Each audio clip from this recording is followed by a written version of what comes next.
Hi, this is Zach here with the Bulletin Board Heroes here at Zach's Traders Cafe for Friday the 6th of December, sponsored by anewfn.com. Starting off with the FTSE 100, and here, decent consolidation above the old November resistance, around 83.10. Above that, we're looking for obviously a break of the main 8300 resistance, and looking to the top of that rising trend channel as high as 86.20 by the end of this month. It's the best case scenario, maybe going into January, if it is a little bit more dead than we expect. On the downside, hoping that we'll not have anything lower than the 50-day line there around 82.30. That also ties in with that October resistance line, which was broken at the end of last month. Moving on to the DAX, which has been rather more dynamic than the FTSE, and continues to be so. Two near-term unfilled gaps to the upside. Top of the channel there as high as 20,800, which is our target for the end of this month, while we're above the latest gap there, just above the 20,000 level. On to the Dow, and here we're sort of getting stuck at that August resistance line there.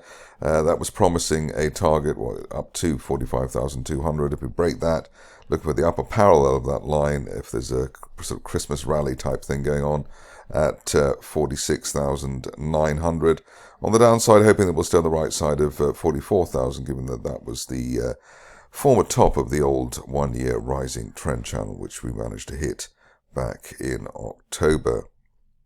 Bearish divergence coming in there, so higher highs for December, but the RSI not going any higher, so that does suggest we might have to have a bit of consolidation between current levels and 44,000.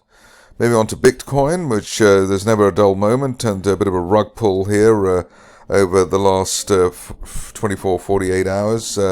91,000, the higher low, the sort of swing low there, the bear trap rebound from below the existing or the previous December support there around 93,500, and now looking hopefully for a retest of that resistance line there from back in April, around 102,000. Above that, looking for up to 120,000 by the end of next month. But in a way, that rug pull and the bear trap rebound actually makes this market look stronger rather than weaker. Moving along to gold, which has been stuck near its 50-day moving average. In fact, it's now stuck near a falling 50-day moving average, which is slightly disappointing. That's around 2680. Below that, we've got the risk of testing the floor of the rising trend channel from February, around 2600 sometime later this month. Double RSI failure at neutral 50, or just above neutral 50. So that does suggest that 2600 is the level to look for. Moving on to the stocks, and starting off with Asiamet, where things may be rustling in a positive way. We've had a rebound basically within that falling trend channel there from June. Just trying to break that 50-day moving average at around 0.7, and above that, looking for at least a test of the main resistance that we've had since the beginning of the autumn, around 0.82. Best case would be back up to a penny by the end of next month, while we remain above recent broken resistance at 0.6 pence. On to Blencowe, which is also giving the impression it's ready to turn around, basically bouncing just above the old January support there, around 3.6 pence. Above that, we're looking at the top of the range, basically through 5 pence by the end of next month. Going on to a stock which doesn't normally get mentioned here very much, which is Cell AI, but looking decent with a broadening triangle rebound through the 50-day line there at 0.06, and I've been above the 50-day line since back in March. Looking for a best case scenario target here as high as 0.21 pence by the end of next month, while we remain above that 50-day line, as we hopefully will do. On to Corcel, and here you can see that things are looking encouraging in the sense that we are bouncing off a rising 50-day moving average. In fact, we've already had an unfilled gap to the upside to start the month, and hopefully today we'll close above that rising 50-day line, meaning that we should be able to at least head up to the 200-day moving average at 0.26 by the end of this month, while we're above that 50-day line at 0.16 on an end-of-day close basis. One of the best performers of the recent past has been Ferrexpo, a Trump trade stock, and here we had our initial target there around 65, the second one was 75, and the third one, which was the best case scenario target, up to 102, and obviously we've blown the doors off on that one. Next level up, if you're still interested and still involved, is up to 141 pence, which is a resistance line projection there from back in March last year. Upside valid, at least while we're above yesterday's support and the old target there at 102. Moving along to Ferro-Alloy, which got very excited about its carbon black substitute. We've got the broadening triangle base there, gapping up today, rising 50 and 200-day lines, so looking for at least a retest of the November resistance towards 9 pence by the end of this month. Ideally, we stay above the 6 pence area in the meantime. Moving on to a stock where there was a bit of a rug pull, and hopefully that's only temporary. Bear trap rebound there for Goldstone. In fact, took out all the lows there, and took out both the June support and the October support there at 0.87. Above 0.87, we're looking for the shares to fill the gap and head back to the 200-day moving average around 1.45 pence over the rest of December. Moving along to Georgina, where there hasn't been any swivel-eyed crackpot criticism of the company for a few days now. That's allowed the shares to bounce off the 8 pence level again, bouncing off that uptrend line in the RSI window. So once again, we're looking for a break of 10 pence to lead to as high as 13 pence, maybe by the end of this month. Obviously, we've had a bit of a delay with the third test of the 8 pence area, but that maybe is a triple support area for the shares.